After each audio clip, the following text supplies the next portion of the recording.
नमस्कार, सगरमाथा टेलिभिजनको प्रस्तुति कार्यक्रम एसटिभी च्याटमा यहाँलाई स्वागत छ। म सुनिल दाहाल। अर्थमन्त्री जनार्दन शर्माले आर्थिक वर्ष 79-80 को बजेट प्रस्तुत गरेका छन्। बजेटमा विभिन्न किसिमका प्रतिक्रिया आएका छन्।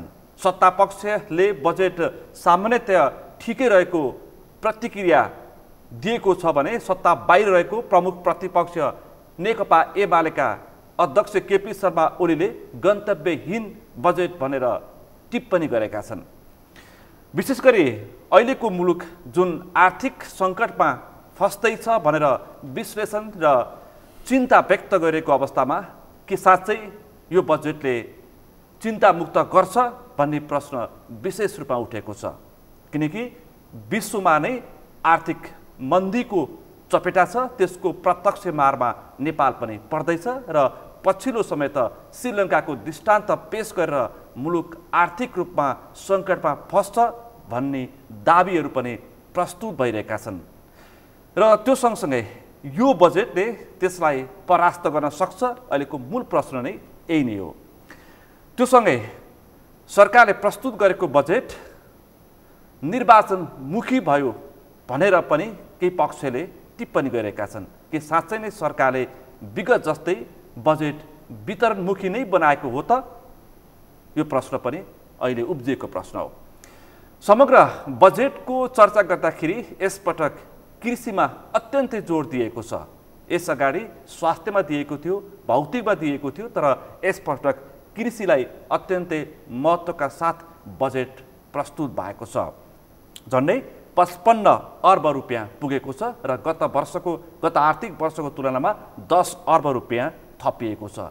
कि यति रकमले कृषिमा जसरी महत्त्वका साथ बजेट प्रस्तुत भएको छ, यसले यो पुग्छ त बजेट भन्ने प्रश्न पनि उठेको छ। आज हामी यिनै विषयवस्तुमा बढी केन्द्रित रहेर छलफल गर्दैछौँ। आजको यो छलफलमा मसँग सहभागी हुनुहुन्छ कृषि तथा पशुपन्छी विकास मन्त्री महेन्द्र राय यादव। यहाँलाई स्वागत छ। धन्यवाद छ। आराम हुनुहुन्छ? ठिकै छ। सरकारले प्रस्तुत गरेको झन्डै 18 खर्बको बजेटमा कृषिको महत्त्व चाहिँ अब छ भनेर बजेट आयो। विगतमा कृषिलाई हेला गरिन्थ्यो। कृषि मन्त्रालय भनेपछि नेताहरू पनि त्यो मन्त्रालयको नेतृत्व गर्न जान पनि अनिच्छुक देखिन्थे। अब चाहिँ सरकारको राज्यका निकायको नेतृत्वको चेत खुलेछ, कृषिलाई महत्त्व दिनुपर्छ भन्ने, होइन? सारांशमा सबैभन्दा बढी चर्चा भएको तपाईँले नेतृत्व गरेको मन्त्रालयमा नै देखियो र पक्ष विपक्षले पनि प्रशंसा गरे। राम्रै योजना तपाईँले प्रस्तुत गर्नुभएको रहेछ, होइन? अहिले बजेटमा त्यो देखियो। आजको छलफल म यहीँबाट सुरु गर्छु। मन्त्री अब यो हाम्रो देश अब यो कृषि प्रधान देश हो, होइन? देशलाई आर्थिक रूपको मेरुदण्ड नै कृषि पेसा हो। आत्मनिर्भर गर्नुपर्नेछ, होइन? त्यसपछि हाम्रो परम्परागत खेतीलाई अब व्यवसायीकरण, आधुनिकीकरण, यान्त्रिकरण गर्दै भण्डारण र बजारीकरण गर्न सक्यो भने बल्ल किसानलाई हामीले व्यवसायमा लान सक्छौँ, व्यवसायीकरण गर्नुपर्दछ। र यो सुरुदेखि नै उठ्दै आएको विषय हो। कुनै पनि मुलुकको आर्थिक विकासमा कृषि क्षेत्रले ठुलो उसको लगानी हुन्छ, कन्ट्रिब्युट गरेको हुन्छ। र हाम्रो देशमा सुरुदेखि अहिलेसम्म कृषि क्षेत्र नै आर्थिक क्षेत्रको मूल मेरुदण्ड हो भने त्यस प्रकारको बजेटको विनियोजन हुनुपर्ने हो। एक विगतभन्दा यो बजेट बढिएको छ, त्यो ठिकै हो। कृषि क्षेत्रमा आम किसानको, आम पोलिटिकल पार्टीको, होइन, सबै प्रतिनिधिको, तिनतैकै सरकारबाट कृषिलाई आत्मनिर्भर कसरी बनाउने, आयातलाई कसरी घटाउने, निर्यात कसरी बनाउने भने यसपालिको यो बजेटमा देखिएको छ। र कृषि मैत्री नै हो, लगानी मैत्री नै हो, कृषि मैत्री नै हो। र देशलाई कसरी, होइन, उत्पादन गरेर व्यापार गर्ने मूल नीति यो आएको छ, होइन? आफ्नै देशमा, होइन, मेड इन नेपाल गर्ने, आफ्नै ब्रान्डलाई बजारीकरण गर्ने, यी सवालहरू जुन सदियोदेखि उठ्दै आएको विषय हो, यसलाई सम्बोधन गरिएको छ। विगतको बजेट र अहिलेको बजेटमा, होइन, केही प्रतिशत चाहिँ वृद्धि भएको छ। तर यसको कार्यान्वयन पक्ष चुनौतीपूर्ण छ। पक्कै पनि सबैको चासो कार्यान्वयन चिन्ताको विषय विषय हो। यो कार्यान्वयन पक्षलाई कसरी गर्ने अहिले बजेट छलफलकै विषय हो। छलफलपछि हामी बसेर तीनतैकै सरकारमा अहिले समन्वय गरेर जाने हैन, सङ्घ र प्रदेश र स्थानीय र बढी स्थानीय बजेटलाई हामीले यसपालि मतलब बढी जोड दिएका छौँ। प्रदेशले बढी आत्मनिर्भर हुने र के अरे स्थानीयलाई सङ्घले नीतिगत हिसाबमा होइन यसलाई कार्यान्वयन गर्दै जाने। र त्यस कारणले यो कृषि प्रधान देशमा अहिले जुन प्रकारको होइन बजेट छ, यो बजेट अहिले जुन हाम्रो देशको आर्थिक अवस्था हो, जुन प्रकारको अवस्था हो, त्यो ठिकै छ अहिलेको अवस्थामा। तर विगतमा यो बजेट, किनकि यो देशमा 27% अहिले पनि जिडिपीमा कृषिको योगदान छ भन्दा त्यो अनुकूलको जसले बढी योगदान गर्छ त्यसले त हकदार पनि त्यति नै हो। त्यो हिसाबले त बजेट त धेरै कम देखिन्छ।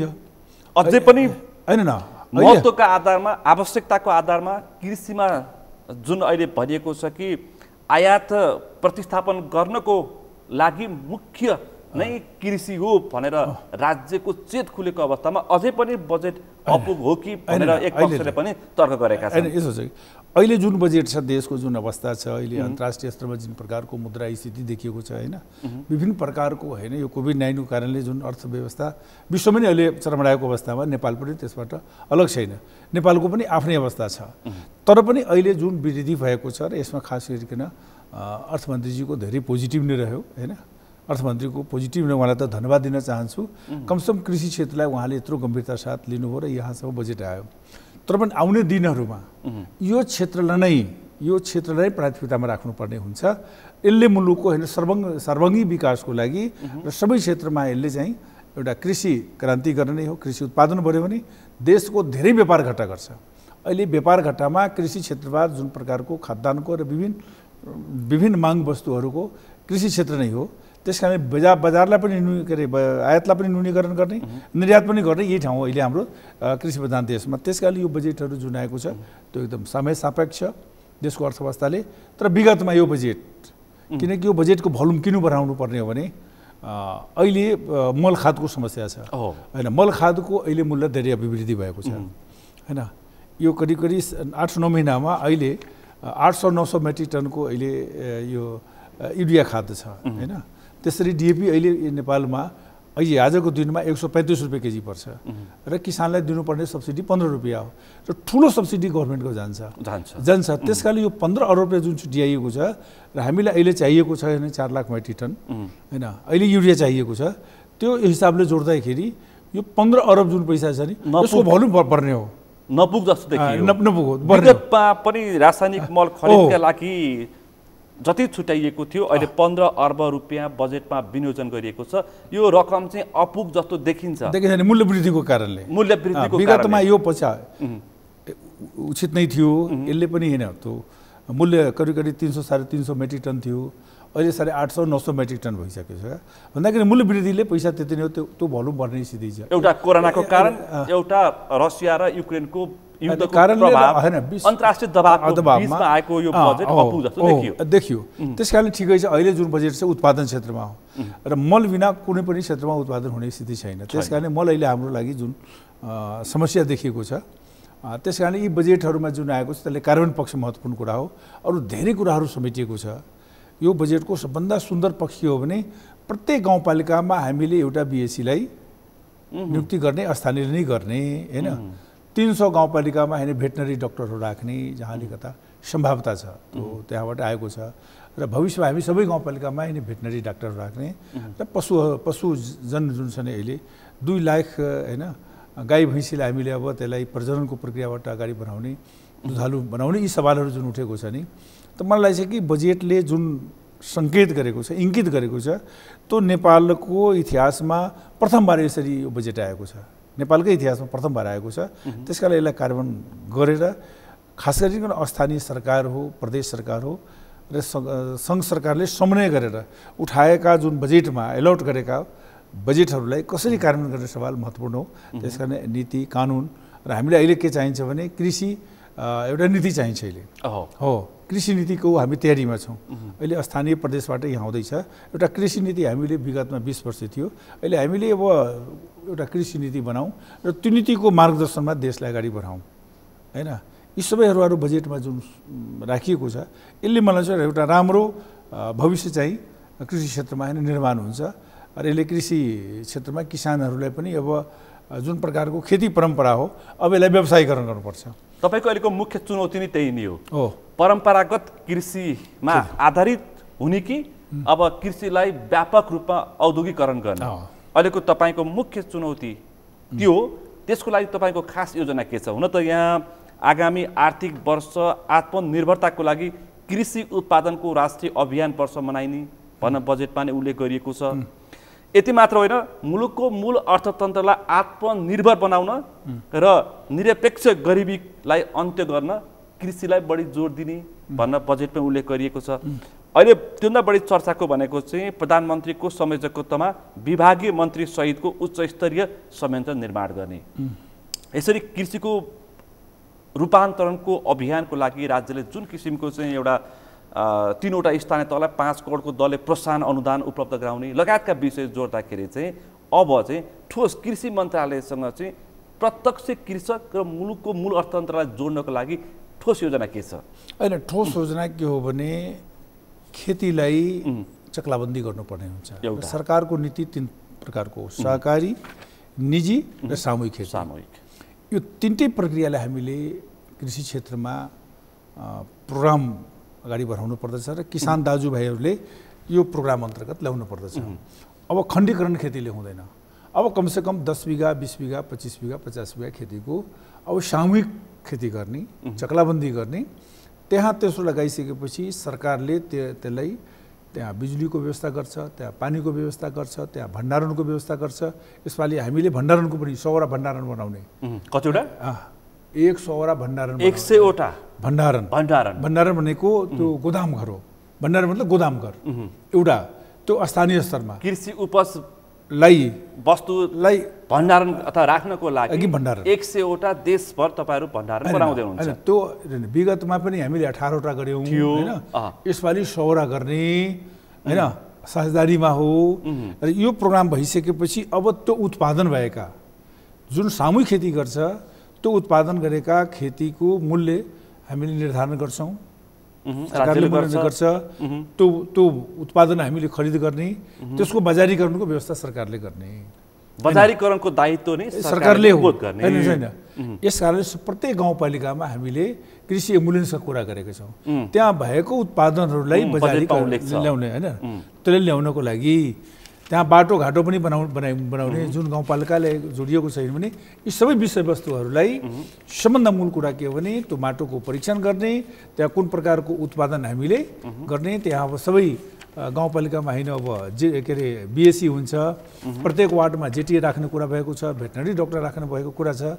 त्यसकारणले उत्पादन हुने खेती नै हो हैन। त्यसकारणले खेती प्रणालीलाई गर्ने किसानहरूलाई हामीले अब त्यसको प्रोत्साहन रूपमा दिने।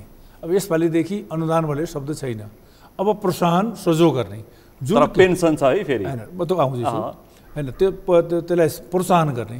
अब किसानको हैन जुन त्यहाँ उत्पादन छ, जुन प्रकारको हैन पशुपालन होला, चाहे जुन प्रकारको उसको व्यवसाय होला, व्यवसायलाई हामी सरकारले हेरेर नै त्यो के हो कस्तो हो भने उसले प्रोत्साहन पाउँछ। विगतमा के थियो, अनुदान दियो, यो अनुदान बिचैमा हडाइ थियो, किसानका पुग्दैन थियो। त्यसकारणले अब बिचौलियाले खान्थे, बिचैमा हडाउ थियो। स्पष्ट भन्नुपर्दाखेरि राजनीतिक भाषा प्रयोग नगरिकन जनताले बुझ्ने भाषा भनेको चाहिँ बिचौलियाले बिचमा नै खाइदिन्छ।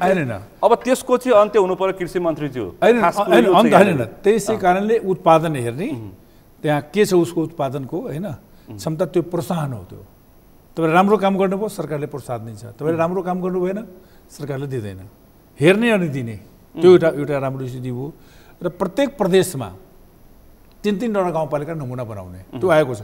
प्रत्येक प्रदेशमा 3वटा गाउँपालिकालाई नमुनाको रूपमा त्यो नमुना कृषि गाउँपालिकाको रूपमा स्थापित गर्ने, विकास गर्ने। त्यसलाई सरकारले आर्थिक रूपमा सहयोग गर्छ। उसको के उसले नमुना बनाउँछ, के प्रोजेक्ट ल्याउँछ, के डिपिआर ल्याउँछ, त्यसबाट सरकारले सहयोग गर्छ। एउटा नमुनाको कृषि गाउँ बनाउने जहाँ उत्पादन सामूहिक खेतीमा होस्, विगतभन्दा होइन बढी उत्पादन भएको होस्, त्यहाँ सबै आधुनिकीकरण भएको हुनुपर्छ, त्यहाँ मसिनको सुविधा आदि इत्यादि होइन, गाई भैँसी सबै कमसेकम कृषि क्षेत्रमा त्यो गाउँपालिका आत्मनिर्भर भयो। र यसले चाहिँ अब निर्यात गर्ने, बजारीकरण गर्नको लागि उत्पादन बढाएको छ भने त्यस्तो गाउँहरू हामीले गर्नुपर्छ। भनेपछि अब कृषकले उत्पादन गरेको गोलभेडा, किसानले उत्पादन गरेको दुध, किसानले उत्पादन गरेको काउली बाटोमा ल्याएर फ्यालेर विरोध गर्नुपर्ने जुन किसिमको एउटा पीडादायी बाध्यात्मक अवस्था थियो त्यसको अन्त्य हुने भयो। तपाईहरुले विगतमा देखेको विषय यही नै हो।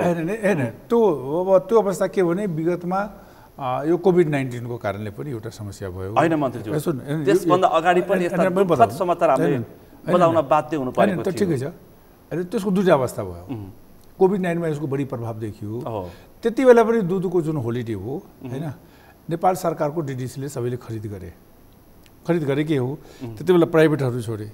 यसपालि के हो भने अब नेपालमा 20% दुध अहिले पनि नेपाली जनतालाई कमी छ। 80% मात्र हामीले अहिले नेपाली जनतालाई पकाउने अवस्था छ। त्यसकारण होलिडे अब हुँदैन। तरकारीको अब जुन प्रकारको होइन किसानहरूको सहयोग त्यो हुँदैन। त्यसको लागि राज्यले खरिद गर्ने, त्यसैकारण हामीले एम्बुलेन्सको व्यवस्था गरेछौँ।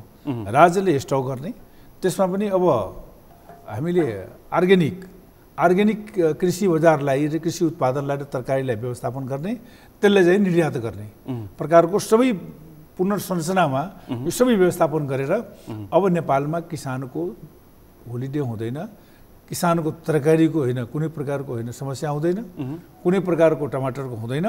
र टमाटरको लागि हामी उत्पादन बनेका छौँ। तपाईँ सर्लाहीको बाटो तपाईँ राजनीति गर्नुहुन्छ, त्यहाँका किसानले उत्पादन गरेको उखुको पनि सही मूल्याङ्कन हुन्छ।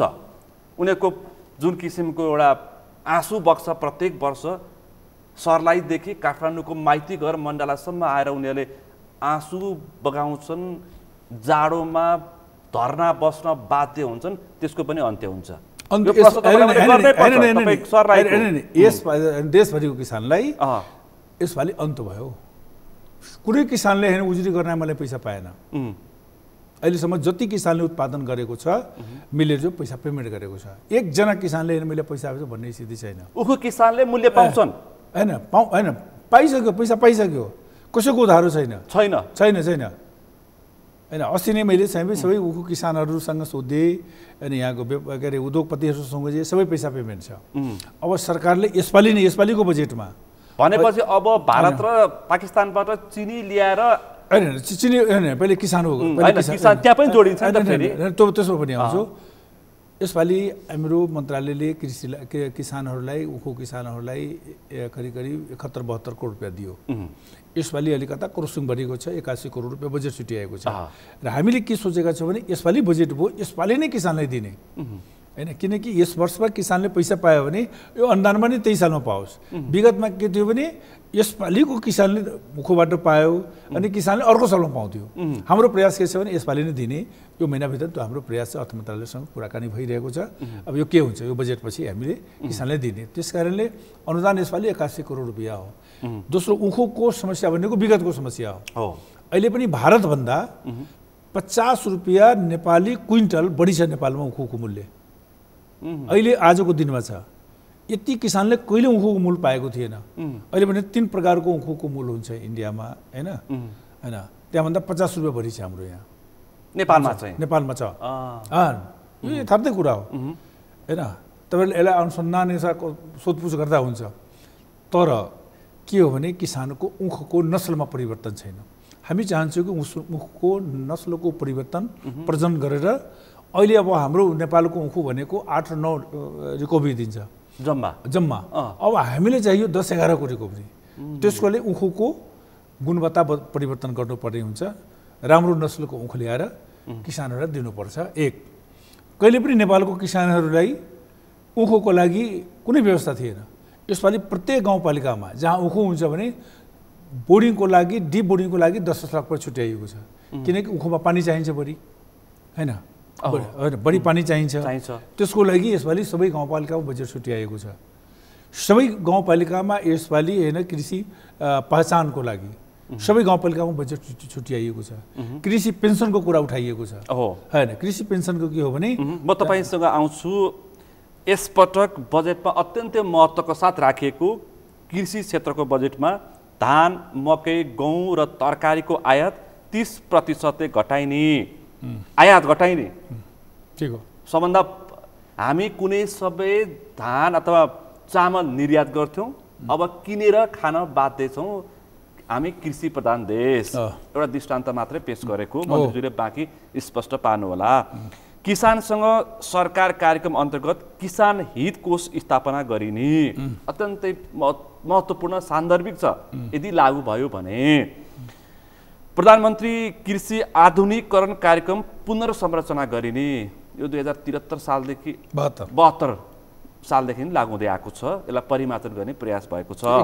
अब एकैचोटि गरौँ म यसलाई सबै यहाँ हजुर मन्त्रीज्यूलाई म प्रश्न पार्छु, त्यसपछि क्रमिक रूपमा जवाफ दिन सक्नुहुन्छ। हरेक स्थानीय तहमा कृषि स्नातक प्रविधिको व्यवस्था हुने, प्रधानमन्त्री र विभागीय मन्त्रीको संयोजकत्वमा उत्पादन वृद्धि गर्न संयन्त्र बन्ने, कृषि एम्बुलेन्सको व्यवस्था गर्ने। अत्यन्तै राम्रो यदि कार्यान्वयनमा आयो भने। कृषि उत्पादन बजार व्यवस्थापन गरिने, कृषि वस्तुको खरिद गरिने, कृषि बिमामा प्रिमियर 80% पुर्याइने र कृषि तथा पशु बिमा अनुदान थप हुने। मन्त्रीज्यू बजेट त अत्यन्तै सुन्दर छ त। होइन त्यो बजेटमा जो राख्नु धेरै कुराहरू त गरिसक्यौँ होइन। अब यो अब एम्बुलेन्सको कुरा हो, त्यो भइहाल्छ। 1% त्यो भन्सार लाग्छ, त्यो आइहाल्छ प्रत्येक गाउँले लिन चाह्यो भने होइन। त्यस कारणले त्यो अहिले दुईवटा प्रोग्राम हाम्रो छ विशेष गरी होइन। विशेष गरी अहिले एउटा रिड भनेको ग्रामीण उद्योग विकास भनेको विश्व ब्याङ्क र नेपाल सरकारले लन्च गरेको छ। त्यो करिब करिब 5 अरब 6 अरबको मोटामोटी प्रोजेक्ट छ। त्यो प्रोजेक्ट करिब करिब 188 गाउँपालिकामा लागू भएको छ। त्यसले के गर्छ भने त्यो गाउँपालिकामा उसले त्यहाँ पशु स्वास्थ्य कार्यालय बनाउँछ होइन। दोस्रो उसले त्यहाँको कृषि बजार बनाउँछ। तेस्रो भनेको उहाँको डेरी सञ्चालन लाग्छ भने डेरी सञ्चालन गर्छ, दुध डेरी होइन। किसानले गाई पालन भैँसी पालन गर्नु त्यहाँ दिन्छ। किसानको आवश्यकता जे छ भने त्यहाँ त्यो संस्थाले के अरे त्यो प्रोजेक्टले लागू गर्छ। त्यो प्रोजेक्टमा अर्को के छ भने न्यून वर्गको त्यो त्यसको क्राइटेरिया छुटेको छ। हुलाकी राजमार्ग, महेन्द्र राजमार्ग अनि उत्तर दक्षिणको कोरिडोर, यो सबै मिलाएर हिमाल पहाड तराई सबै जहाँ हो त्यो क्षेत्रलाई प्राथमिकता राखिएको छ। त्यहाँ 15 जना किसानले 2 लाख रुपियाँ जम्मा गर्छ भने 30 लाख हुन्छ भने 30 लाख त्यो प्रोजेक्टले उसलाई अनुदान दिन्छ। 25 जना किसानले 50 लाख रुपियाँ जम्मा गर्छ भने 50 लाख अनुदान पाउँछ। भन्दाखेरि गरिबी न्यूनीकरण गर्नको लागि यो प्रोजेक्ट भएको छ। यो यसपालि लन्च भयो, गत साल नै भयो, यसपालिदेखि सुरु हुन्छ। अनि यो 5 वर्षको प्रोग्राम हो। यसले पनि कृषि क्षेत्र यो कार्यान्वयनमा हैन कृषि आइसक्यो हैन आइसक्यो, लन्च भइसक्यो। यसले कृषि क्षेत्रको उत्पादनलाई जुन प्रोग्राम आएको छ नि त्यो प्रोग्रामलाई पनि मध्यम नजर राखेर ती प्रोग्रामहरू अगाडि लन्च गर्छ। र सरकारले अब एम्बुलेन्सको कुरा, बीएससी अघि पनि भने अहिले पनि बनिसके। दोस्रो अब जुन पेन्सनको कुरा आएको छ, किसानको पेन्सनको यो धेरै लामो समयदेखि उठ्दै आएको माग नारा सन्दर्भ जे भने पनि हैन दुईटा कुरा छ। धेरै वर्षदेखि चर्चामा आएको विषय। त्यही त स्पष्ट पार्दैछु कि अब किसानको परिचय पत्र हुनु पर्यो। अब परिचय पत्रको समस्या क्या हो भने किसान दाजुभाइहरूसँग अब हामीले के भन्न चाहेको भने किसान दाजुभाइले त्यो फर्ममा आफ्नो कमसेकम जग्गाको लागत दिनु पर्यो। धेरै ठाउँमा त जग्गाको लागत आइरहेको छैन। र यसपालि जुन किसानले किसान परिचय पत्रमा सहयोग गर्नु भएन भने उहाँ किसानको पाउने सबै के अरे सुविधाबाट वञ्चित हुन्छ। अनि दिनु पर्यो नि त। अनि किसान परिचय पत्र बनाएर वर्गीकरण गर्नुपर्ने हुन्छ। नेपालमा 3 प्रकारको किसान हो, ठुला किसान, मझौला किसान र साना किसान वर्गीकरण गरिएको छ। त्यो किसानलाई वर्गीकरण गर्नुपर्ने हुन्छ। जब यो परिचय पत्र बनिसकेपछि त्यो वर्गीकरणमा जान्छ र वर्गीकरणको सरकारको एउटा निकाय छ उसले तय गर्छ। त्यस कारण सबभन्दा अप्ठ्यारो हाम्रो के हो भने विगतदेखि नै यो चल्दै आएको यसपालि देशभरि लागू हो। त्यसको लागि हामीले बजेट छुट्याइदिएका छौँ, त्यो गाउँमा पठाइदिएको छौँ। अब सम्पूर्ण गाउँपालिका नगरपालिकाले यसमा सहयोग गर्नु परिचय पत्रको लागि र वर्गीकरण गर्ने हो। दोस्रो किसान पेन्सनको कुरा उठेको, किसानले कति उत्पादन गर्छ, किसानले कति उत्पादन गर्छ उसको डाटा हुनु पर्यो। त्यो किसानले हैन आफूले उत्पादन गरेका र मुनाफा भएका कति प्रतिशत उसले आफ्नो ब्याङ्कमा राख्छ भने सरकारले 10% दिने हो। त्यो हो किसान पेन्सन। उसले उत्पादन गरेको जति उसले कति हैन उसले कति ब्याङ्कमा जम्मा गर्छ, ब्याङ्कमा त्यसअनुसार जम्मा गर्छ, त्यसलाई थपेर राज्यले 10% दिन्छ। पेन्सन भयो 10%। जुन किसानले उत्पादन गर्छ, कसैको उत्पादनबाट पेटै नभर्ला। अहिले त किसानहरूको खेती भनेको पेट पाल्नको लागि हो। उसको श्रम पसिना खेर जान्छ तर उसको उत्पादन बढ्दैन। अब हामी चाहन्छौँ किसानको पसिना श्रम हैन अब खेर नजाओस्। उसले गरेका उत्पादनबाट अब आफ्नो पनि हैन आत्मनिर्भर हुने, देशलाई पनि बनाउने र यसलाई बजारीकरण गर्ने, व्यवसाय कृषिको व्यवस्थापन गर्ने। यो कुरालाई हामी गर्न सक्यौँ भने यो देशको समृद्धिको यात्रा यहाँबाट सुरु हुन्छ, व्यापार घटा यहाँबाट हुन्छ। त्यसकारणले यी सबै जुन प्रोग्रामहरू छन् धेरै चुनौतीपूर्ण छन्। यसमा सबै क्षेत्रको सहयोगको हामीले अपिल गरेका छौँ, आग्रह पनि गरिरहेका छौँ। र यसमा खास गरी किसान दाजुभाइहरूले विगतको कृषि प्रणालीलाई आमूल परिवर्तनको कुरा आएको छ। भनेपछि कोरोनाको समयमा पनि 5 अर्बको कागती ल्याउने मुलुक, यो 2 अर्बको धनियाँ ल्याउने मुलुक पनि, यो गाजर पनि भारतबाट बोकेर ल्याउने मुलुक, यो त्यसको अन्त्य चाहिँ हुन्छ मन्त्री हुन्छ तपाईको पालामा? पालामा हुन्छ भने मेरो आग्रह छ सबै किसान भाइ दाजु दिदीबहिनीहरूसँग, अब मान्नुहोस् अब दुधको अहिले 20% घटिरहेको छ। हामीले बाहिरबाट ल्याउनु पर्ने हुन्छ। हामी के अपिल गर्न चाहन्छौँ, आग्रह गर्न चाहन्छौँ भने अब सबै किसानले गाई भैँसी पाल्ने, आफ्नै स्वच्छ दुध खाने। अहिले हामीले पाउडरहरू बन्द गरिदिएका छौँ विदेशबाट हैन, पाउडर दुध आउँदैन, दुध पनि आउँदैन। नेपाली जनताले कमसेकम आफ्नो आत्मनिर्भर हुनको लागि आफ्नो उत्पादन, आफ्नो सब्जी, आफ्नो तरकारी हैन अर्ग्यानिक सबै आफै उत्पादन गर्ने, भैँसी पालन गाई पालन गर्ने हैन। यसको लागि सरकारले पनि सहयोग गरेकै छ, जसले फर्म खोलेछ उहाँ गरेको छ। त्यो एउटा किसानले त किन एउटा गाई भैँसी पाल्ने? हाम्रो यहाँ करैसा के अरे माथि अब छतमा किन तरकारी नलगाउने? आफ्नो तरकारी त कमसेकम खानु पर्यो। अनि हामीले केही नगर्ने अनि बाहिरको ल्याएर खाने प्रवृत्ति अन्त गर्नुपर्छ। अब जो हुन्छ आफ्नो नेपाली उत्पादन आफै खाने, नेपाली जनतामा यो विकास हुनुपर्दछ। आफ्नै हैन यत्रो खेती छ, यत्रो जमिन छ, यत्रो करैसाबारी छ भने किन नगर्ने? अब खेत बाँचो राखेर सहरमा बस्ने र उत्पादनमा नलाग्ने त्यस्ता कृषकलाई के गर्ने? हैन अब बाँझो, मैले त्यही बाँझो जमिनको कुरा आएको छ। अब निजी क्षेत्रले पनि बाँझो जमिन राख्न मिल्दैन। राख्यो भने अब त्यो कानुन बन्ला, सरसल्लाह हुन्छ हैन। त्यस्तो किसानलाई हामीले कुनै प्रकारको राज्यको सुविधा नदिने कृषि क्षेत्रमा, या उसले लिजमा दिनु पर्यो 5 वर्षको। किसानहरूको जमिन छ भने 1 वर्षको लागि दिन्छ, होइन 5 वर्ष 10 वर्षको लागि लिजमा दिने हो, ताकि उसले केही काम गरोस् हैन। एक बाँझो जमिनको लागि यो हो। नेपाल सरकारको बाँझो जमिन हो भने त्यहाँ हामीले 7 प्रदेशमा नयाँ ढङ्गको हैन शीत भण्डार बनाउने। भनेपछि लिज एन र करार एन आउँछ? त्यसमा हैन त्यो छलफल गर्नुपर्छ। नीतिगत समस्या पनि छैन, त्यही त छलफल गर्नुपर्छ। मैले कानुन कुरा भनेको मौलिक अधिकारमा जग्गा जमिन गर्दैन, तर देशको उत्पादनलाई त्यो हजारौँ बिघा जमिन कसैले हैन त्यो त्यसै बाँझो राखिदियो भने त उत्पादन गर्छ। अनि कहाँबाट पूर्ति हुन्छ?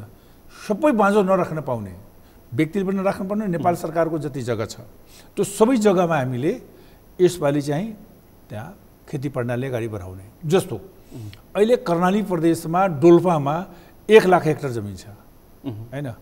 किन भयो त्यो? त्यहाँको सांसदहरूसँग कुरा गरेँ, त्यहाँको सबै परिस्थिति बुझेँ, फेरि सांसद कुरा गरेँ।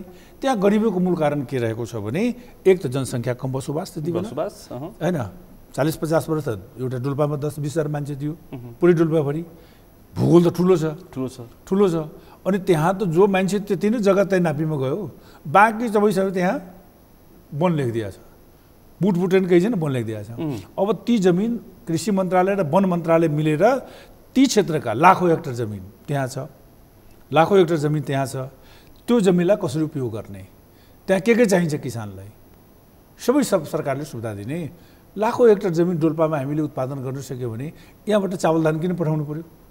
त्यही उत्पादन गर्ने, त्यहीको जनतालाई दिने, त्यहीको जनतालाई प्राथमिकता दिने। दोस्रो, जो विदेशमा गएका युवा रोजगारहरूको कुरा उठेको छ नि बाँझो जमिनमा, त्यो युवा रोजगारमा जाने युवाहरूले त्यसले एउटा प्रोग्राम बनाउनु पर्यो, त्यो एउटा खेतीको ल्याउनु पर्यो। त्यसो कार्यक्रमले सरकारले त्यसलाई सहयोग गर्छ, त्यसलाई उत्पादनसँग जोड्छ हैन। उसको सबै चिज सरकारले गरिदिन्छ एकचोटि। ऋणको व्यवस्था गर्छ, सहुलियत ऋणको व्यवस्था गर्छ, सरकारले दिने उसलाई काम गर्नको लागि सहयोग, पानी बिजुली आदि त्यति चाहिँ छ, सबै हामी त्यो व्यवस्था गर्छौँ होइन, कृषि मन्त्रालयले गर्छ। अब यी सबै व्यवस्था गरिसकेपछि बाँझो जमिनबाट उत्पादन हुने भयो। दोस्रो नदी उकासको जमिन छ, नदी उकासको जमिन हो, लाखौँ हेक्टर जमिन छ होइन, त्यो जमिनलाई कसरी के गर्ने, त्यहाँ गरिब किसानहरूलाई गाउँपालिकाले गर्नुपर्ने हुन्छ, नगरपालिकाले गर्नुपर्ने हुन्छ। उकास जमिनलाई 2000 को बिघा दिएर गरिब किसानलाई दियो भने त्यसले एउटा उसको जीवन पोषण गर्छ, उत्पादन बढ्छ। यस्ता धेरै सिरामा भइसक्यो, एउटा गाउँपालिकाले गरेको छ, अस्ति हेर्न गएको थिएँ। दोस्रो कुरा हो कि अहिले धेरै सरकारको जमिन छ, जस्तो अहिले ढल्केवर र यहाँ पथलैयामा जुन लाइनको जग्गा छ नि, त्यो हजारौँ बिघा जमिन होला छ। अब त्यहाँ कुन खेती गर्ने, बाँझो छ, केही हुँदैन, अनि त्यहाँ हामीले बेसारको खेती गर्ने, किनकि त्यहाँ जङ्गल छ, धेरै यसले जङ्गली जनावरहरूले धेरै उत्पादन नबढ्ने कारण के हो भने धेरै जङ्गली जनावर पनि गाउँमा गएर पनि किसानहरूले अहिलेको बालीमा लगाउनु तयार हुँदैन, धेरै जङ्गली जनावर गर्छ। अनि त्यहाँ बेसारको खेती गर्ने, नेपालको बेसारले विश्वमा माग भइरहेको छ भन्दाखेरि त्यस्ता हजारौँ बिघामा बेसार लगाउने। अब बेसार भनेको यो 50 ग्राम सौरले फल्दैन। अब तहगत खेती गर्ने, तहगत खेती के हो भने 50 बिघाको उत्पादन भनेको तपाईँको 5 बिघामा हुन्छ। तहगत खेती भनेको 1 तह 2 तह 3 तह जान्छ। अब इन्डियामा 2 केजीको बेसार फलाउँछ। अब हामीले त्यस्तो खेती गर्नु पर्यो, 50 बिघा हुने 5 बिघामा तहगत खेती गऱ्यो भने हामीले 2 केजीको होइन बेसार फलायो भने बल्ल हाम्रो देश निर्यातमूलक हुन्छ। र नेपालको बेसार धेरै डिमान्ड छ, धेरै माग छ, धेरै राम्रो छ। हाम्रो चिया, हाम्रो कफी धेरै विश्वमा माग छ होइन, भन्दाखेरि हामीले उत्पादन पहिले बढाउँ। अहिले हाम्रो देश मेन कुरा त प्रमुख भनेको उत्पादन बढाउँ, चिज चाहियो, नयाँ प्रविधि, त्यसपछि मात्र निर्यात होइन, नयाँ प्रविधिको हिसाबले। अहिले चितवनमा एकजना हाम्रो भाइ छ, त्यो हाम्रो चितवनको भाइको के रेग्मी हो, हाम्रो यो मन्त्री हुनुहुन्छ, यो बालबालिका उहाँको छोरा हो, उमा रेग्मीको। त्यो एमएससी पढेको, अमेरिकामा जागिर गर्दै थियो, अहिले उसले माछा पालन 20 बिघामा गरिरहेको छ। एउटा युवाले एमएससी गरेर अमेरिकाको जागिरी छोडेर आफ्नो देशमा होइन यो माछाको दाना टाउकोमा बोजेर गर्छ भने देश त त्यहाँबाट भन्ने न हो पक्कै पनि होइन। उहाँले एउटा मतलब होइन, यो सुन्नु, यो जरुरी छ, यो किसानले सुन्नुपर्ने कुरा हो। यो प्रविधि हो, 20 बिघामा 40 टन माछा उत्पादन हुन्छ र अहिले 6 कट्ठामा 40 टन माछा उत्पादन हुन्छ। 1,72,00,000 रुपियाँ लाग्छ। सरकारले हामी सपोर्ट गऱ्यौँ, ल गर, हामीले निजी क्षेत्रलाई पनि र सरकारी क्षेत्रमा पनि यसले त्यहाँ हामीले प्रमाणित बनाउँदैछौँ भन्दाखेरि अब 20 बिघामा किन गर्ने, 6 बिघामा 6 कट्ठामा गर्ने, जग्गाको पनि बचत हो, अरू उत्पादन गर्ने भन्दा यी टेक्नोलोजीहरू जुन आएको छ, प्रविधिहरू जुन भित्राउने काम भइरहेको छ, योले चाहिँ बनाउने। अब जग्गाको होइन, यो जुन बसोबासको लागि खण्डीकरण भइरहेको छ त्यसलाई पनि छुट्याउने काम भइरहेको छ। अब कसरी के अरे बसोबासको लागि कुन जग्गा, प्लटिङ गर्न कुन जग्गा, अब उत्पादन गर्ने कुन जग्गा, त्यहाँ पनि व्यवस्था गरेको छ होइन, गरेको छ भन्दाखेरि यसरी चाहिँ अब सबै क्षेत्रबाट व्यवस्थित गर्न सक्यो भने अब मलाई चाहिँ कि हामीले अब प्रत्येक प्रदेशमा 25 बिघा 50 बिघा तपाईँले उठाउने पनि अब यो के अरे जोनको कुरा 72 सालमा बनेको सँगमा सुपर जोन रहन्छ, जसको कन्सेप्ट के हो भने 1000 बिघा जमिनलाई एउटा प्लट बनाएर त्यहाँ उत्पादन गर्ने, त्यो अहिलेसम्म भएन। त्यस कारणले जोनहरू सबै त्यहाँ जान्छ। यो पाकेटहरू, यो ब्लकहरू जुन छ नि स्थानीयमा जान्थ्यो भने जोनले नै सबै काम गर्छ। अब एउटा प्लानिङमा अब जोन के हो भने सबै 77वटा जिल्लामा हेरे करिब 77वटा जोन छ, 100 कति 122-23 जोन छ के अरे ब्लकहरू आदि इत्यादि मिलाएर। त्यो त्यस कारणले के हो, देश संहितामा आयो। अब देशमा कानुन बन्नुपर्ने हुन्छ, सङ्घ र प्रदेशको होइन कानुन बन्नुपर्ने हुन्छ, स्थानीय तह पनि सरकार हो, 3 तहकै सरकारले एउटा समन्वय गरेर मात्र मुलुक विकास गर्न सक्छ। त्यस कारणले यो के अरे यो संसदीयबाट त्यो कानुन बन्न सकेन। कानुनको र जनशक्तिको अभावले पनि, मूल जनशक्तिको अभाव पनि छ, जनशक्तिको अभाव छ। अस्ति हामीले यो देशमा अब जुन बिएससिएजी पढ्छ होइन, अब उसले कम्प्युटरमा फलाउने होइन, उसले गएर माटोमा पनि टमाटर फालेर देखाउनु पर्ने किसानलाई, उसले त्यहाँ पनि गएर त्यो के अरे उसको के अरे त्यहाँ जानुपर्ने हुन्छ किसानको घरमा। अस्ति हामीले भर्खर 80 जना किसान के अरे बिएससीलाई नियुक्ति गऱ्यौँ, हामीले कुनै उ गरिनँ होइन, जुन क्याम्पसबाट राम्रो स्टुडेन्ट छ नम्बर 1 नम्बर 2 त्यो क्याम्पसले जसको नाम दियो हामीले त्यसलाई पठाइदियौँ। अहिले त करारमा 80 जना काम गरिरहेको छ। भोलि पनि अब 753 जना हुन्छ भने त गाउँले छान्छ, 300 जना गाउँले छान्छ भन्दाखेरि यी सवालहरू जुन छ नि त्यो एउटा कमसेकम विधि प्रक्रियाबाट गर्यो भने र गाउँको बजेट कस्तो हुन्छ भने हामीले यसपालि धेरै पैसा पठाएका छौँ।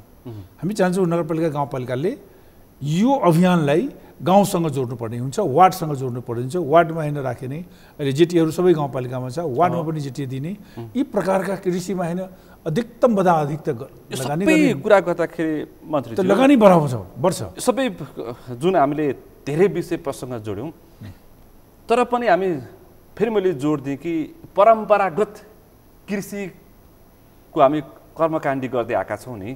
परम्परागत आधुनिक कृषि उपजको लागि कृषि खेतीको लागि चाहिँ के गर्ने सरकारको ठोस योजना छ? एकदम प्रविधिको विकास गर्नु पर्यो के, टेक्नोलोजीको विकास गर्नु पर्यो। टेक्नोलोजी पनि आउँछ, उदाहरण दिन्छौँ, कोरियाको उदाहरण दिन्छौँ, जापानको उदाहरण दिन्छौँ, तर हामी हलो जोतेर के अरे चाहिँ रोपाइँ गर्छौँ।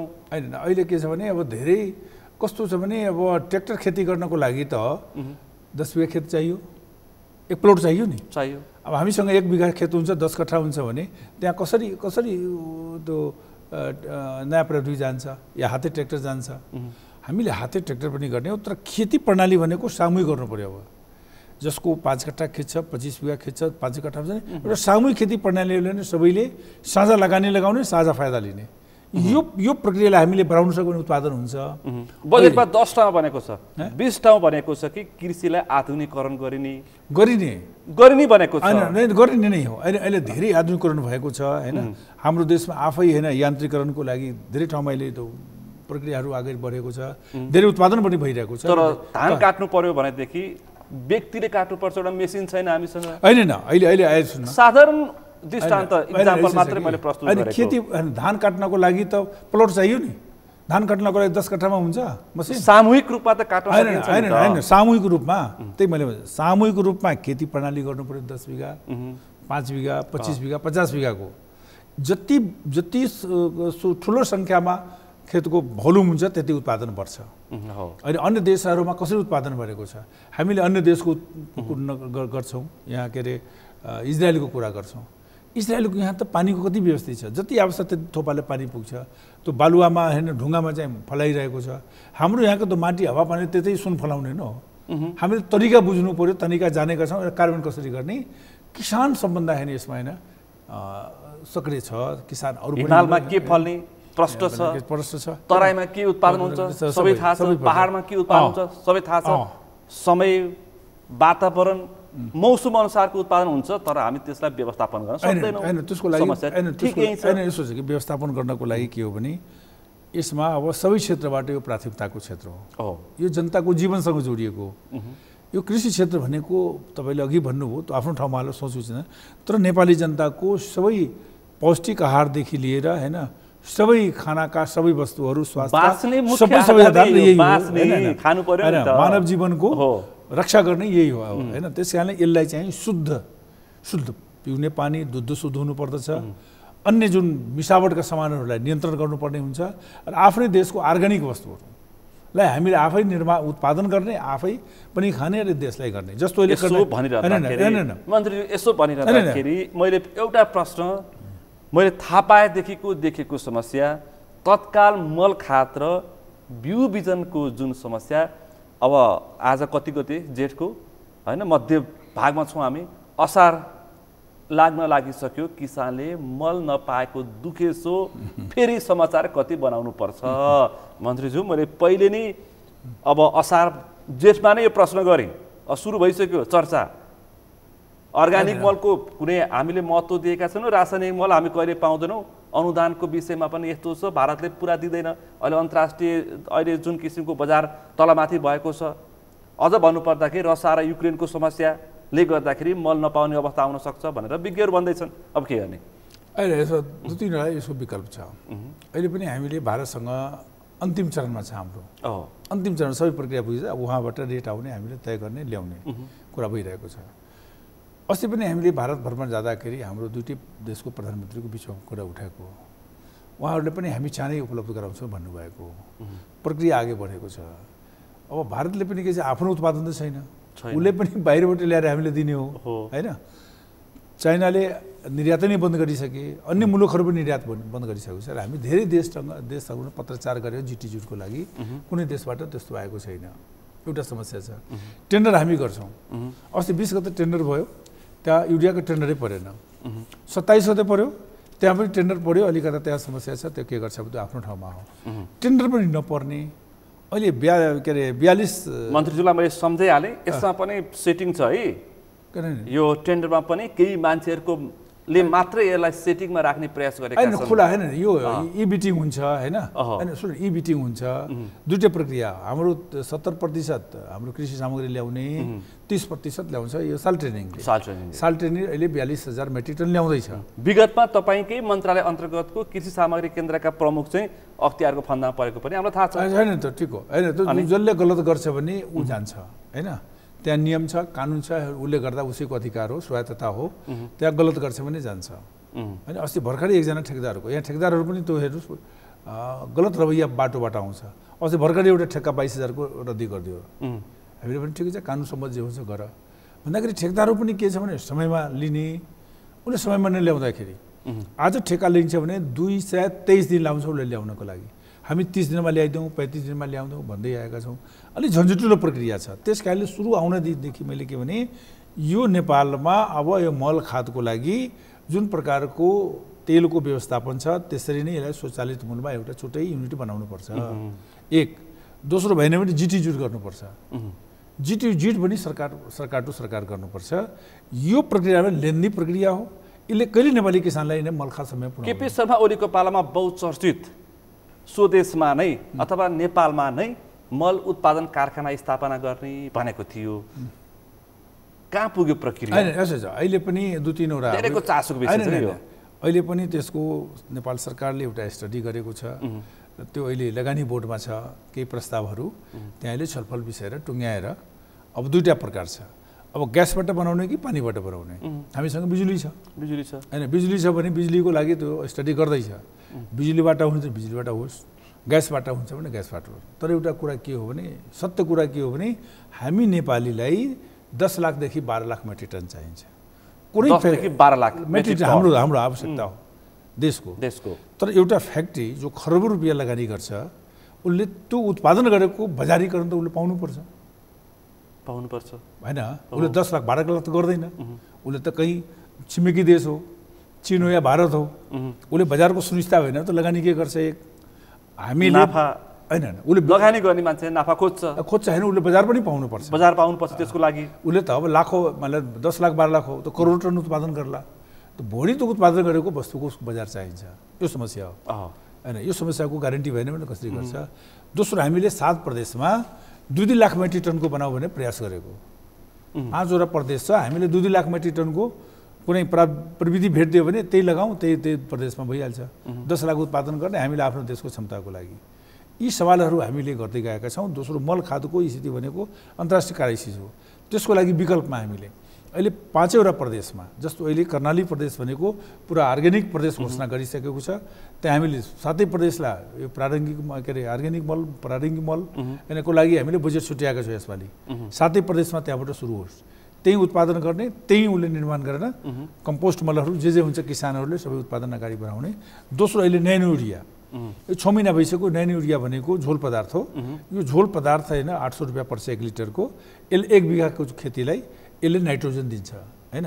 त्यो पनि आउने प्रक्रियामा छ। त्यो करिब 50 लाख लिटर हो। र त्यो भइसकेपछि नाइट्रोजन चाहिँ युरिया दिनु पर्दैन, यो महँगो पनि भयो। त्यसले नाइट्रोजन छ। अहिले पनि धेरै ठाउँमा जस्तो यो चिया बगानहरूमा त्यही अहिले सुरु भइरहेको छ। 50 लिटर आउँछ। र हामीले 7 प्रदेशमा 7 वटा ड्रोन राख्ने। ड्रोनबाट तपाईँको त्यो स्प्रे हुन्छ हैन। त्यसले के हुन्छ भने बालीलाई माथिबाट उसले स्प्रे गरिदिन्छ। लेबरको पनि कम हुने, सस्तो पनि हुने भयो। जस्तो चिया बगानमा हैन, प्रविधि मैत्री पनि हुने भयो हैन, उखुमा हैन, धानमा हैन, गेहुँमा। र त्यस प्रकारको प्रक्रिया अगाडि बढेको छ। मलाई चाहिँ चाँडैभन्दा चाँडै हामीले अब सबै ठाउँमा स्कार्सिटी छ। हामीले 50 लाख लिटर मागेको छौँ भन्दाखेरि यी सबै प्रक्रिया हैन अब के हो भने यो चाहिँ प्रक्रियाको विषय भयो मैले भन्न खोजेको हैन आउँछ अहिले ठ्याक्कै आज मन्त्रीसँग मैले कुराकानी गर्दाखेरि आम कृषक दाजुभाइ दिदी बहिनीहरूले एउटा प्रश्नको जवाब ठोस खोजिरहेछन् त्यो भनेको मल हामीले पाउँछौँ कि पाउँदैनौँ हैन असार लाग्ने लाग्यो जेठको मध्य भागमा छौँ हैन असारमा हामीले बिउ र मल प्राप्त गर्न सक्छौँ कि सक्दैनौँ यति हो हैन असारको पहिलो हप्तासम्म मल आउँछ भोलि हामी जाँदैछौँ यही मल खादको लागि भारत अन्य पनि काम छ सरकारको त्यो मल खोदको लागि कहिले दिने हैन त्यो चाँडी ल्याउने हामीले के भने 1.5 लाख मिटर हामीले सुरु गरिदेऊ हैन त्यसरी चाहिँ त्यो भारतबाट र यताबाट र के अरे नयाँ युरिया पनि अनि यो सबै ल्याउने दोस्रो के हो भने अब किसान दाजुभाइहरूले के बुझ्नुपर्छ भने यो क्राइसिसमा यत्रो महँगोमा सब्सिडी किसानहरूलाई 15 रुपियाँ केजी छ अहिले करिब 80-90 रुपियाँ सरकारले सब्सिडी दिइरहेको छ अघि जुन बजेटको भोल्युम यसरी बढ्ने हो अहिलेको 1.5 लाख मिटर मात्र किन्न सकिन्छ पुग्दैन है मन्त्रीज्यू बजेटले पुग्दैन 1.5 लाख मेट्रिक टन हुन सक्छ हैन त्यस कारणले के हो भने अर्ग्यानिक मलको हामीले व्यवस्था गरेको छ प्रत्येक अब किसान दाजुभाइले गाई भैँसी पालन गर्नु पर्यो आफ्नै घरमा चाहिँ गोठमा चाहिँ उसले चाहिँ बनाउनु पर्यो कम्पोस्ट मल बनाउने किसानहरूलाई हामीले त्यो कृषि जुन गाउँ गाउँमा जान्छ बिएसी सबै कम्पोस्ट मल कसरी बनाउने भने उसले प्राविधिक बताउँछ त्यहाँ बनाउन सक्यो भने गाउँले हामी स्थानीयमा जुन पैसा जान्छ त्यहाँ त्यो किसानले त्यहाँ सब्सिडी पाउँछ जस्तो अर्ग्यानिक मल लियो भने त्यहाँ पनि सब्सिडीको व्यवस्था छ त्यो प्रदेश सरकारले गर्छ ऐन नियम कानुन बनाएर तर मन्त्रीज्यू यो अर्ग्यानिक मलको विषयमा राज्यले अत्यन्तै धेरै व्यवस्था गर्यो भनेर कृषकले सधैँभरि गुनासो गर्छन् यो तपाईँलाई पनि थाहा छ हैन यसो छ कि धेरै किसानहरूले यो केही चितवनमा बनाएको छ चितवनमा छ भैरवमा छ दाङमा छ नेपालगञ्जमा छ त्यो किसानले आफै उत्पादन गर्छ सरकारको एउटा नर्म छ र अन्तर्राष्ट्रिय प्र्याक्टिस छ त्यसको मिक्सचर भनेको 25 देखि 30 हुन्छ हाम्रो यहाँ मिक्सचर भनेको 40 हुन्छ त कसरी हुन्छ किसानलाई त पानी त बेच्न मिल्दैन नि हाम्रो गुणवत्ता हुनु पर्यो अन्य मुलुकमा मलेसियामा चाहिँ भारतमा जुन प्रकारको त्यस प्रकारको त मिक्सचर यहाँ पनि हुनु पर्यो सुखा हुनु पर्यो र किसानले त्यसलाई खरिद गरिदिनु पर्यो किसानले त्यो मलप्रति विश्वास जमाउनु पर्यो र सबै जुन उत्पादनकर्ताहरू सबैलाई भने तपाईँ 1-2 बिघा खेती गरेर किसानलाई देखाउनुहोस् तपाईँ आफै गरेर देखाउनुहोस् दिनुहोस् किसानलाई अनि कोही गर्दैन अनि यहाँ त क्याबिनेटबाट म आउनुभन्दा पहिले क्याबिनेटबाट चाहिँ यो भएको हैन त्यो टेक्निकल उहाँहरूको सुधार भएर आउँछ भने प्रदेशलाई हामीले दियौँ स्थानीयले दियौँ उहाँ कम्पोस्ट मल बनाउँछ अर्ग्यानिक बनाउँछ अब किसानले गाई भैँसी पालन गर्ने आफै बनाउने नयाँ प्रविधिको हिसाबमा आफै आत्मनिर्भर हुने नि कतै दिन यो जमिनको पनि उर्वरता खतम हुन्छ नि त उर्वरता पनि बचाउनु पर्यो हैन त्यसकारणले उर्वरता बचाउनको लागि पनि र स्वस्थ खाना स्वस्थ अन्न उत्पादन गर्ने स्वस्थ चाहिँ शरीर हुन्छ र यसले नेपाली जनताको एउटा विश्व पहिचान हुन्छ जस्तो कर्णाली प्रदेशमा अब अर्ग्यानिक नै हुन्छ त्यो 22 करोडको त्यहाँ सबै लागत एस्टिमेट भइरहेको छ मनाङमा फलेको स्याउ नास हुँदैन हैन त्यो यसपालि यसपालिदेखि नास हुँदैन अपेक्षा गरौँ हैन हामी प्रत्येक थाइल्यान्डबाट महँगो स्याउ किनेर जुन खाने हाम्रो बाध्यतात्मक अवस्था छ र मनाङको स्याउ चाहिँ नाश हुनु भइरहेछ त्यो जुन किसिमको एउटा चाहिँ भनौँ न दुःखद अवस्था छ त्यसको अन्त्य मन्त्रीजीको पालामा हुनु पर्यो हैन त्यो स्याउको लागि यसपालि हामीले के गरेका छौँ भने अब एक त बाटोघाटोको छ केही जिल्लामा बाटोघाटो पुग्छ हैन सरकारको प्रतिबद्धता हो धेरै स्याउ फल्ने ठाउँमा चाहे त्यहाँ उत्पादन हुने हामीले यसपालि गाउँपालिकालाई शीत भण्डार दियौँ जति गाउँपालिकामा उत्पादन त्यति नै बनाऊ आदि स्थानीयको हुन्छ स्थानीय कृषि मन्त्रालयको हुन्छ 50 टनको हुन्छ 25 टनको हुन्छ 100 टनको हुन्छ 150 बनाउनुहोस् आदि लगानी दिन्छ किनकि स्याउ खेतीमा अब एउटा ठुलै शीत भण्डार बनेर अब त्यहाँको नाउँमा शीत भण्डार काठमाडौँ बन्छ त्यसले पुग्दैन त्यही गाउँमा त्यही जिल्लामा हैन त्यो बनाउनु पर्यो त्यहाँ शीत भण्डार बनाउँछ हामीले त्यहाँ साझेदारी गरेका छौँ र प्रत्येक गाउँपालिकामा जहाँ नाम आएको छ त्यसलाई सबै हामीले राखेको छ यसपालि बजेटमा छुटेको लागि पनि शीत भण्डारको लागि र खास कर्णाली प्रदेशको लागि विशेष प्याकेज नै छ सबै क्षेत्रमा विकास प्याकेज हो सबभन्दा अर्थमन्त्री पनि कर्णालीकै पर्नुभयो त्यसकारण अब त्यहाँको अवस्था पनि त्यस्तै छ हैन त्यो अवस्थाले होइन त्यहाँ जुन अहिले नेपाल सरकारको तथ्याङ्कको आधारमा त्यहाँ सबभन्दा गरिबी छ त्यो उत्पादन धेरै कम छ हामीले अन्य ठाउँबाट त्यो सब्सिडी दिएर त्यहाँ खदान दिनुपर्ने हुन्छ त्यो क्षेत्रलाई प्राथमिकतामा हो त्यसपछि मध्य प्रदेश नै हो तथ्याङ्क आधारमा जहाँ गरिबी छ हैन त्यो तथ्याङ्क बजेटमा जानुपर्ने। शिक्षा स्वास्थ्यमा जुन क्षेत्रका कमी छ भने अहिले पनि कर्णाली भन्दा मध्य प्रदेश अहिले सबै क्षेत्रमा पछि छ हैन। त्यसकारण बजेट कुनै पनि राज्यले सन्तुलित र तथ्याङ्क आधारमा दिँदा मानवीय हिसाबले त्यसको विकास हुन्छ हैन, गर्नुपर्ने यही हो। त्यसकारणले हामीले बढी त्यहाँ जोड दिएका छौँ, मध्य प्रदेशमा जोड दिएका छौँ। कृषिको बढीभन्दा बढी जग्गायता हो, यसलाई कसरी उत्पादन गराउने हैन। जस्तो उखुको भयो नि, उखु किसानले किसान पेसा छोड्दैछ हैन, उसको आकर्षण घट्यो। त्यसकारण आकर्षण बढाउनको लागि हामीले स्वाभाविक हो नि त हैन। त्यसकारण गर्छ मूल्य पाउँदैन राज्य पाकिस्तान र भारतबाट चिनी ल्याउँछ हैन, निराश हुन्छ अनि उनीहरूले त्यो चिनी सुन्नुस् न, उनीहरूले उत्पादन गरेको उखु फाड्छन्, छोडिन्छन् हैन। यसो छ, चिनी अब वाणिज्यसँग हो हैन। हामी चाहन्छौँ कि चिनीको पनि एउटा बोर्ड बनाओस्, चिनीको मूल्य सबै सरकारले किन गर्नु पर्यो, सबै मन्त्रीले किन गर्नु पर्यो, उखुको पनि एउटा बोर्ड बनाओस्, त्यो बोर्डबाट होइन उसको मूल्य निर्धारण होस्। अन्य देशमा, भारतमा पनि त्यही छ, अन्य देशमा त्यही छ। एउटा बोर्ड बनाइदिने, त बोर्डले सबै गर्छ अनि गभर्मेन्ट एप्रुभ गराउँछ। त्यो गर्दाखेरि हुन्छ कि चिनी अब हामीलाई चाहिँ कि आफ्नै देशको किसानहरूको जुन चिनी छ त्यसको उचित मूल्य निर्धारण गर्ने, आफ्नै देशको खपत गर्ने, आपूर्ति कम भएको पनि ल्याउने, सरकारले ल्याउँछ। अनि त्यस कारणले यहाँको जुन उद्योगहरू छ त्यसलाई फस्टाउनको लागि आफ्नै स्वदेशी वस्तुहरूलाई प्राथमिकतामा राख्नुपर्ने हुन्छ। त्यो निर्यातमा अहिले जस्तो अहिले सुपारीमा अहिले धेरै कर बढ्यो नि त, आफ्नो देशको आवश्यकताले गर्ने हैन। अब त्यस कारणले यी सबै वस्तुहरू जुन छ नि, हामीले केला अहिले धेरै उत्पादन भएको छ, तरकारीको बारेमा विषादी छ हैन। यी सबैलाई हामीले आफ्नै देशको तरकारीहरू कसरी गर्न सकिन्छ, सब्जीहरूलाई बजारीकरण कसरी गर्न सकिन्छ, कमसेकम आयात कम होस् हैन, आयात कम होस्। त्यसका प्राविधिक कुराहरू कमसेकम दुई देशको व्यापार घाटालाई अन्त्य गर्नको लागि कृषि उत्पादनको जोड दियो हैन। तरकारीको लागि पनि हामीले, तरकारीले पनि जुन प्रकारको दुई देशको बिचमा छ नि, हाम्रो तरकारीको बजार पाउनु पर्यो। अहिले करिब करिब 65,000 मेट्रिक टन केला तरकारी चाहिँ ल्याउँछौँ मन्त्रीज्यू भारतबाट, तरकारी चाहिँ पठाउन सक्दैनौँ। यो व्यङ्ग्य पनि भएको थियो हैन, क्वारेन्टाइनको विषय लिएर हैन। हैन यसो छ कि हैन हैन क्वारेन्टाइनको जुन विषय भयो नि, विगतको सरकारले त्यो बन्द गर्यो, फेरि सरकारले खोल्यो, दुई देशको बिचको टिटी हो। फेरि हाम्रो अदालतले एउटा फैसला गरेको छ हैन, निर्णय छ एउटा सरकारको अहिले। अब त्यो निर्णयको आधारमा सबै 7वटा नाकामा अहिले पनि हाम्रो 7वटा नाकामा क्वारेन्टाइन छ र त्यहाँ जुन दिन त्यहाँ ट्रक आउँछ त्यही दिन जाँच गर्छ, पठाउँछ हैन। त्यो छ।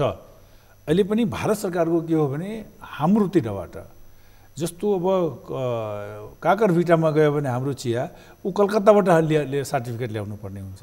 हाम्रो ट्रक 2 दिन 3 दिन बस्छ हैन, या कुनै पदार्थ जाँदाखेरि उहाँहरूको कुनैको दिल्लीमा छ, कुनैको लखनऊमा छ।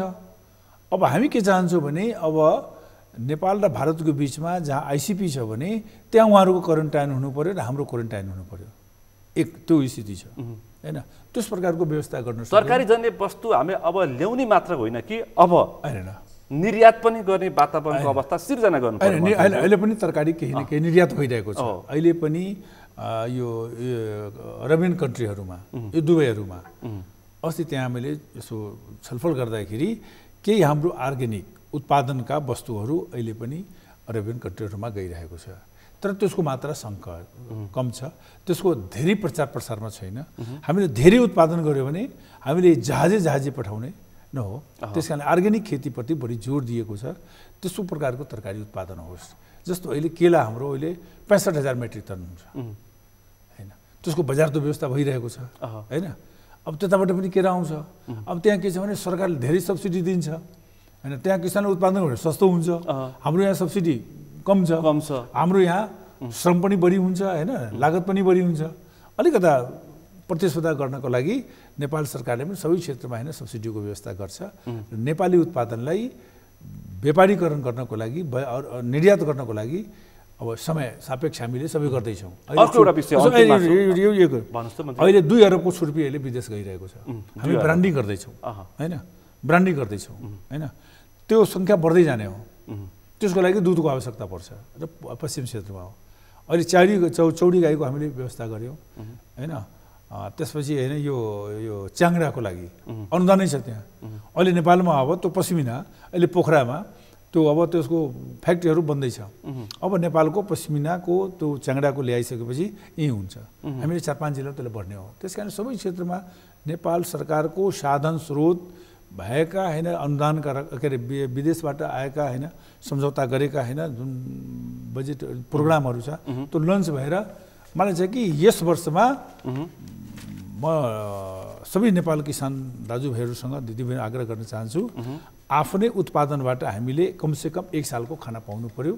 आफू खाना खाइसकेपछि हामीले कति गर्ने हो सबै किसानहरूको यही परिचय पत्रको माध्यमबाट हामी त्यो रेकर्ड राख्छौँ, अनलाइन गर्छौँ। कृषिको लागि मन्त्रीज्यू प्रतिबद्ध हुनुहुन्छ, एकदम हुनुहुन्छ। आत्मनिर्भर बनाउने हो, आत्मनिर्भर यसपालिको बजेटबाटै कार्यान्वयन व्यवसाय खेरि बेच्नु पनि पर्यो नि, बेच्नु भएन बेच्ने पनि गर्ने हो हैन, खाने मात्रै बेच्ने हो, आत्मनिर्भर हुन सक्ने वातावरण मन्त्रीज्यूको पालन हुन्छ।